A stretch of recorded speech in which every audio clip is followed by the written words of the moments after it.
Finally, I found my motivation to edit this vlog. Okay, welcome back to a new vlog.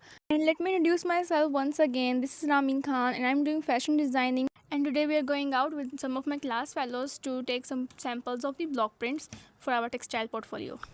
ये है वो block painting की shop जिनसे हमने बात की हुई थी कि हम आएंगे सैम्पल्स लेने। मेरे फ्रेंड के कनेक्शन के थ्रू हम यहाँ आए थे। और जो ये आपको मैं दिखा रही हूँ ये सारी ब्लॉक प्रिंटिंग है, ये सारी। और फिर हमने अंकल से सारी चीज़ें निकलवाई, सारे टूल्स, और हमने अंकल का अंकल पोज मारे, हमने पिक्चर लेनी है। फिर अंकल ने कहा कि आप खुद ही अंदर जाके देख लें कि आपको कौन कौन से ब्लॉक्स चाहिए, जो आपको डिज़ाइन सही लगे आप उठा लें। सैम्पल्स के लिए जो फैब्रिक लिया है वो हमने कैलिको ही लिया है। फिर जो हमने छोटे छोटे पसंद किए थे वो डबल वाले थे, यानी कि उनके एक ही डिज़ाइन के 2 ब्लॉक थे। तो हमने अंकल से अंकल वो छोटे वाले अंदर वाली जो फीलिंग है उनकी वो भी आप ढूंढ दें कि हमने छोटे छोटे सैम्पल्स चाहिए अपने पोर्टफोलियो में लगाने के लिए, क्योंकि पोर्टफोलियो हमारा A3 साइज़ का है। तो साथ वाले अंकल ना पक्का ठप्पा लगाए थे किसी कस्टमर के ड्रेसेस के ऊपर। 2-3 उन्होंने ड्रेसेस बनाई थी, और जो रेड फ्रॉक है ना उस पर गोल्डन ठप्पा लगा रहे हैं, ये तो बहुत प्यारी थी। वहाँ पे देखने में जब उन्होंने की थी ना बहुत प्यारी लगी थी। और फिर हमने भी ठप्पे लगाए थे। अंकल ने हमें खुद कहा आप खुद लगाएंगे, तो हमने कहा वाई नॉट। फिर अंकल ने हमें बताई टेक्निक कि आपने ठप्पे को जब लगाना है ना ब्लॉक को, उसके ऊपर ऐसे मुक्कियाँ मारनी है 3-4। फिर उसके बाद अपने उसको आराम से हटाना है कपड़े को पकड़ के हाथ में, तो वो बिल्कुल ठीक लगेगा।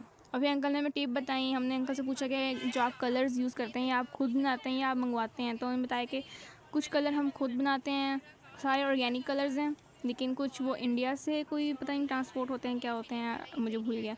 फिर इसमें एक गोंद भी मिलाते हैं, आई डोंट नो, उसकी पिक्चर ली थी लेकिन उसकी वीडियो नहीं आई थी। तो वो सब करके ना इसको परमानेंट और वो बनाते हैं, कच्चा और पक्का दोनों करते हैं। दोनों का डिफरेंस ये है कि जो पक्का होता है वो ज़रा डार्क कलर्स में होता है, और जो दूसरा होता है कच्चा वो होता है हल्का कलर का। जैसे ये वाला था ना, ये सारे हमारे ये कच्चे हैं क्योंकि ये सारे हल्के कलर के हैं। हमने पक्का भी लिया था, पक्का भी आ गया आएगा। एक और टिप अंकल ने बताई कि जूट फैब्रिक का इस्तेमाल करें कलर बनाते वक्त, तो बहुत प्यारा स्प्रेड देता है वो ब्लॉक के अंदर कलर को।